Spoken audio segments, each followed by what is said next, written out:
नमस्कार दोस्तों, जय माता रानी की। आज हम आपको सुनाएंगे शीतला माता की कथा।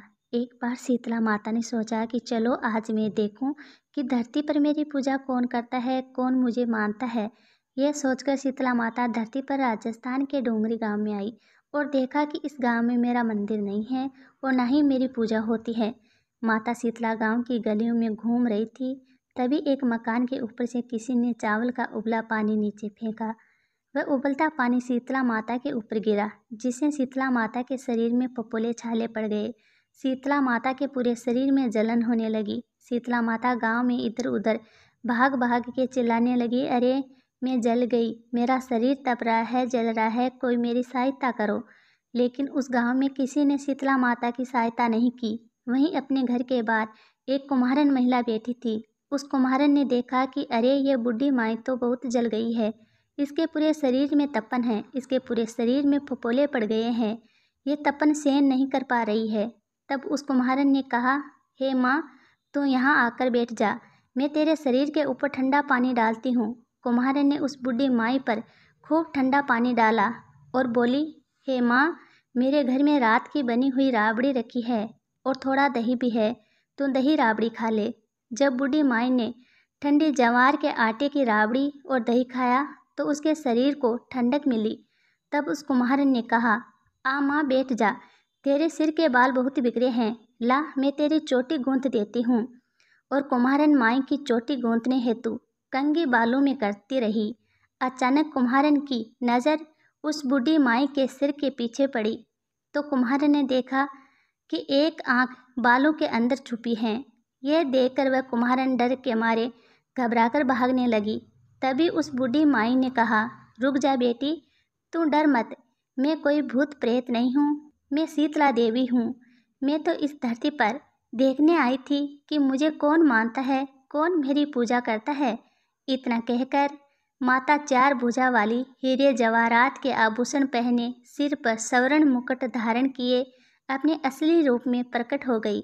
माता के दर्शन कर कुम्हारन सोचने लगी, अब मैं गरीब इन माता को कहाँ बिठाऊं। तब माता बोली, हे बेटी, तुम किस सोच में पड़ गई। तब उस कुम्हारन ने हाथ जोड़कर आंखों में आंसू बहते हुए कहा, हे माँ, मेरे घर में तो चारों तरफ दरिद्रता बिखरी हुई है, मैं आपको कहाँ बिठाऊं। मेरे घर में ना तो चौकी है और ना ही बैठने के लिए आसन है। तब शीतला माता प्रसन्न होकर उस कुम्हारन के घर पर खड़े हुए गधे पर बैठकर एक हाथ में झाड़ू और दूसरे हाथ में डलिया लेकर उस कुम्हारन के घर की दरिद्रता को झाड़कर डलिया में भरकर फेंक दिया और उस कुम्हारन से कहा, बेटी, मैं तेरी सच्ची भक्ति से प्रसन्न हूँ, अब तुझे जो भी चाहिए मुझसे वरदान मांग लो।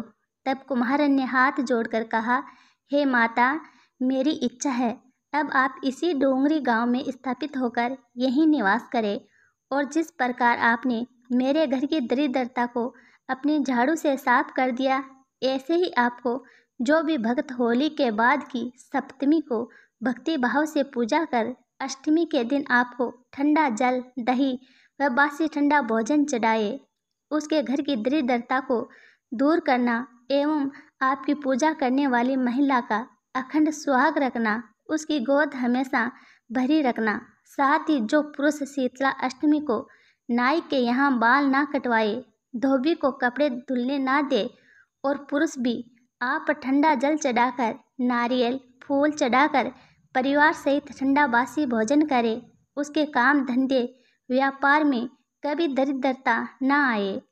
तब माता बोली, तथा अस्तु बेटी, जो तूने वरदान मांगे हैं मैं सब तुझे देती हूँ। बेटी, तुझे आशीर्वाद देती हूँ कि मेरी पूजा का मुख्य अधिकार इस धरती पर सिर्फ कुम्हार जाति का ही होगा।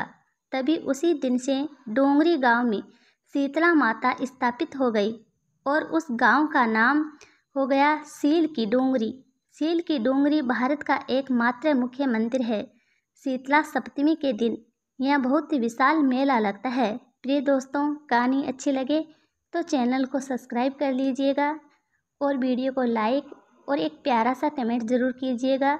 राधे राधे दोस्तों।